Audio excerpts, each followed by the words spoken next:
Hello everyone, welcome back to my channel. It's Shannon with Shannon's Crafty DIYs. In today's video, I'm going to share with you two farmhouse DIYs using Dollar Tree and Dollarama items. So stick around and I will show you each result at the end of the video. Let's begin the tutorial. So for the first DIY, I wanted to make a kitchen sign, for like a menu, what's on today's menu type of thing. So I'm starting with using this plastic freestanding picture frame from the Dollar Tree, and I also got these chalkboard pieces. They are stickers. It was a 2-pack from the Dollar Tree as well. So I'm just going to use so here it's the right width of the plastic frame. So I'm just going to measure it out, and afterwards I'm just going to use my Fiskars paper cutter to get a nice straight line.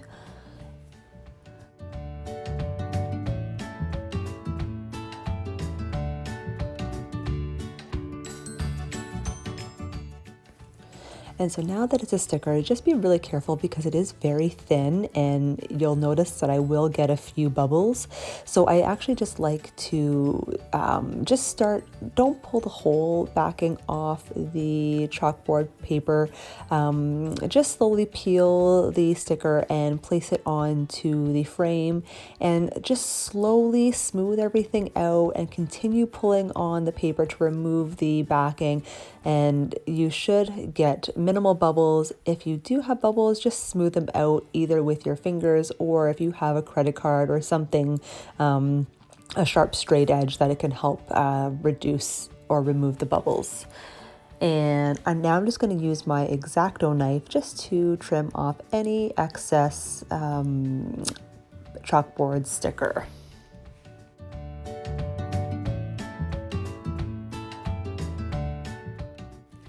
So now I'm going to use the rub-on tattoos from the Dollarama. I loved this package because it was very farmhouse to me and I love the mason jars. So I'm going to pick the pink mason jar and I just cut as close as possible to the image.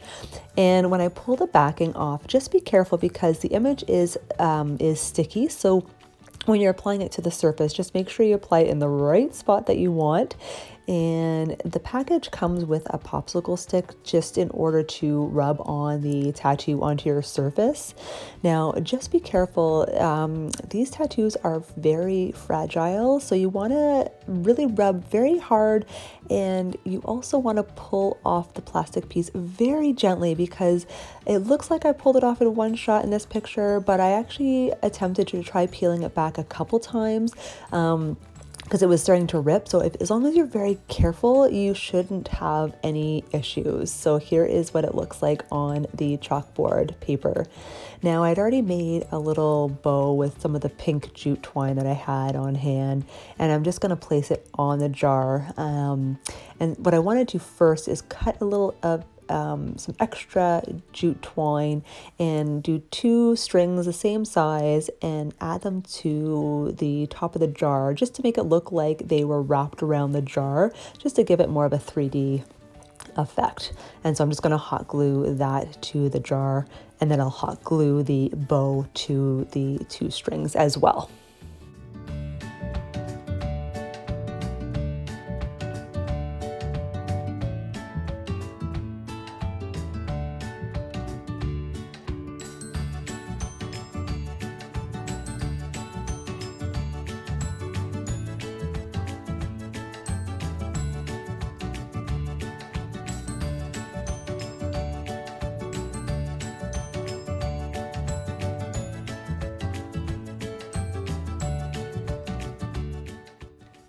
So I wanted to add a little frame to the frame basically. So I found these hardwood stakes at the Dollarama. You get 4 for $2.50. They're very long, good for like the gardening stakes if that makes sense. And I'm just going to measure out the width of the frame. And I'm so excited because I bought my very own miter box from Home Depot. It was only $20. I will leave the link in the description box below. Anyway, I just measured out the width of the frame, and I'm just going to go ahead and saw the steak.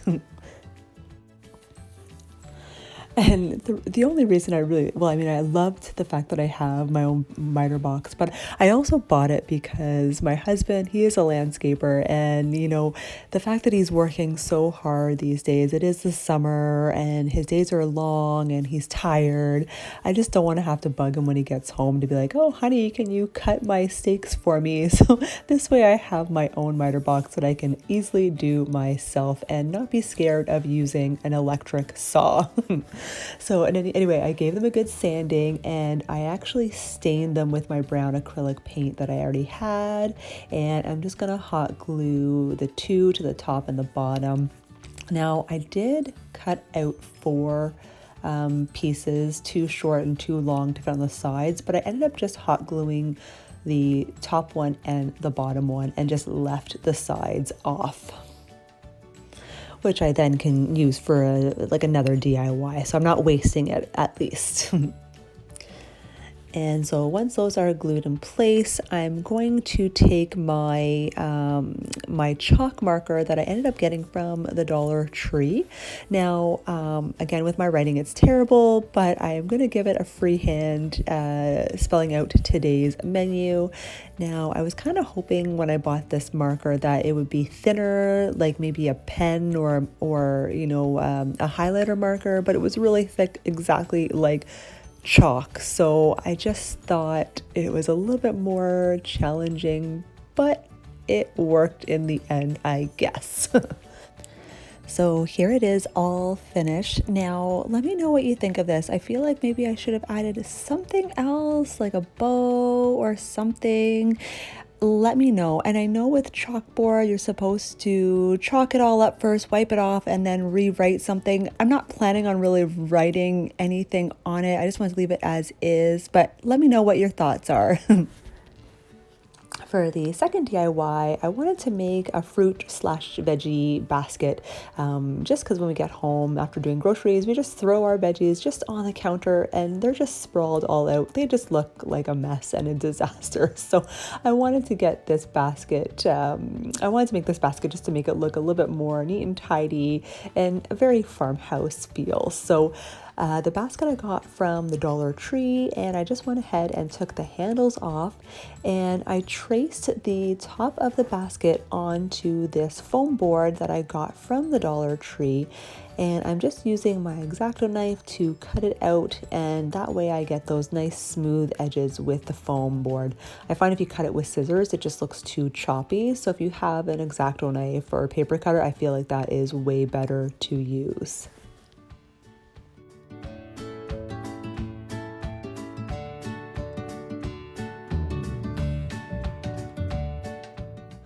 So now I wanted to add a little knob to the lid. So this is an old curtain rod, from an old curtain rod that we had in our house. So when we bought the house, it came with curtain rods already and the curtains, but we discovered shortly after we moved in that the rod was broken. So we ended up getting new ones, but I thought I'm gonna keep these knobs just in case.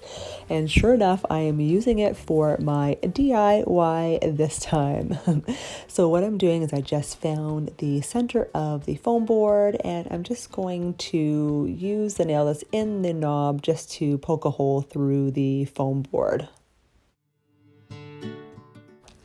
And since the knob had more of a cherry wood look, I wanted to make it a black color. So I find that, black and white are very farmhouse as well. So what I'm doing is I'm just using this floral foam sponge that I had already.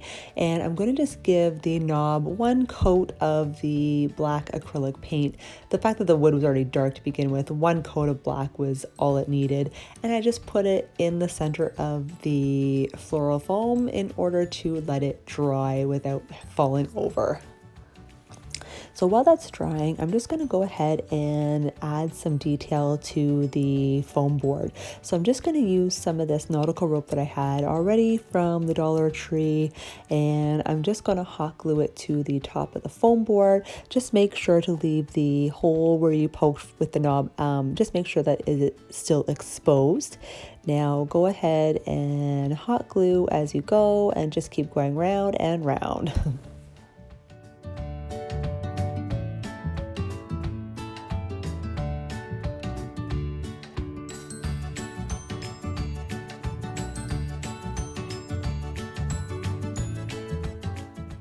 And so before I go any further, I wanted to make a couple little openings into the foam board. So when I took the handle off the basket, there was the little two attachments on either side of the basket. Now I didn't have anything to cut them off, so I'm just improvising here, and I'm just going to cut out two sections of the foam board in order to allow those pieces just to pop right in.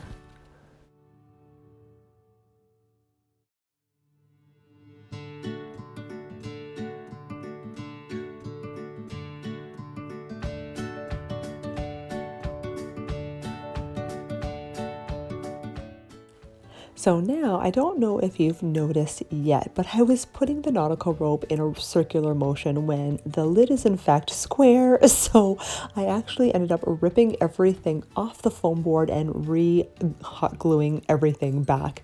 Now I discovered I was running out of nautical rope, and I swear I went out to the store, and do you think I can find any more nautical rope? I think because it's the summer, everybody has bought out all the nautical rope. So I improvised, and I used nautical rope in the center, and halfway through I used regular jute twine, and then I repeated the last little bit with the rest of my nautical rope. Now there was still some white foam board exposed at the bottom, so I just went ahead and hot glued some regular jute twine around the edges just to hide everything. Another option is, you could also paint the lid black. I was thinking about painting the bottom of the lid black because it would match the basket, but I didn't do that, and I just figured the jute twine around the edges like I'm doing here would be good enough.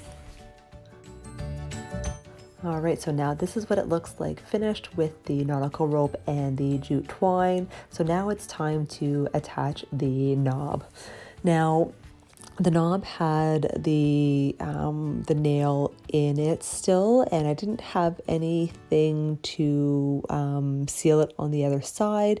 So what I did was I just put it through the lid, and I just used a generous amount of hot glue in order to cover up the whole nail. That way it wasn't sharp. And I also gave it some hot glue on the other side as well, just to make it really good and sturdy. So here it is all finished, and I just thought it turned out really, really cute, very farmhouse.